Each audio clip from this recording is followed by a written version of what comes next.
Welcome to Burning Bright, a weekly podcast presenting poetry and prose from Passager.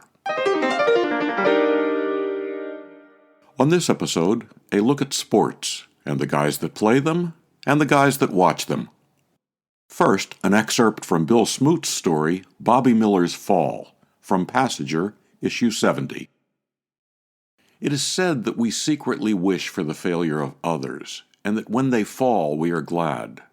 That was not true of us back then in Kentucky when we were young. No one wanted Bobby Miller to fall. Even on the playground in elementary school he had been larger than life, running the fastest and jumping the highest. He was the strongest and the best coordinated. As he grew older, these qualities grew with him. By the time he entered high school, everyone understood that Bobby Miller was the best athlete in town.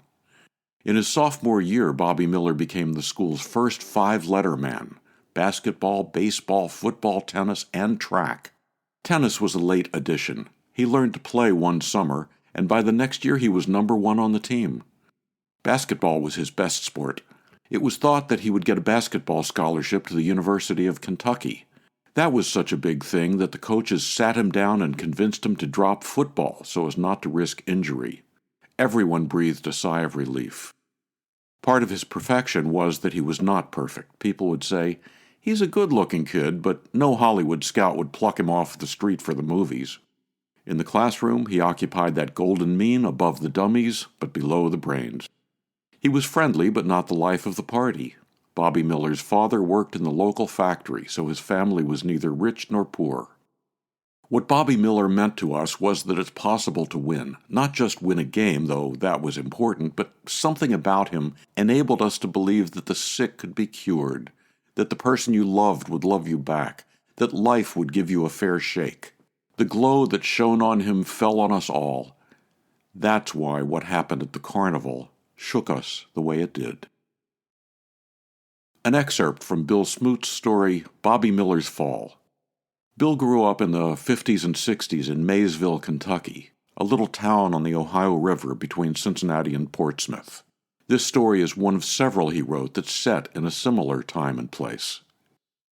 Gilbert Arzola grew up a couple hundred miles northwest of Maysville in northwest Indiana.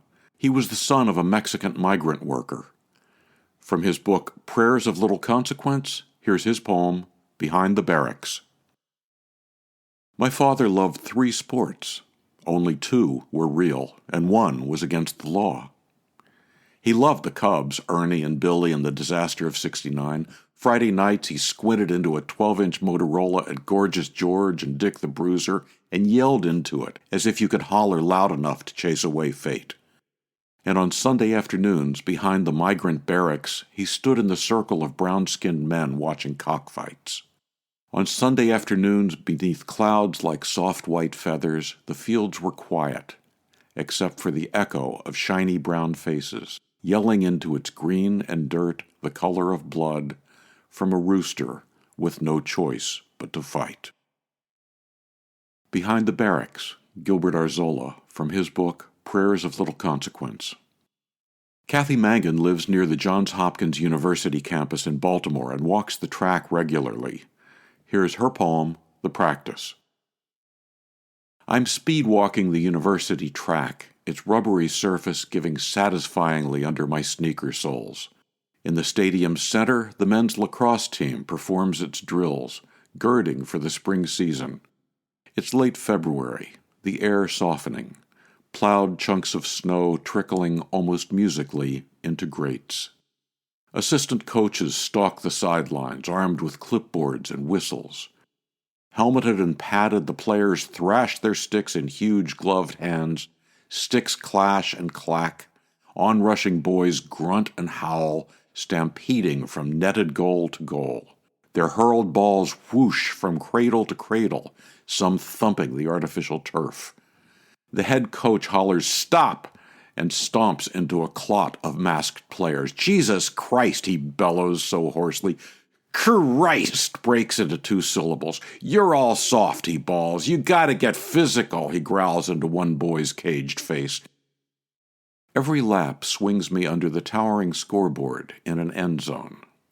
There I can hear the girls' team at play on a lower field. "Nice shot, Ashley," wafts my way. "Katie, good try," echoes.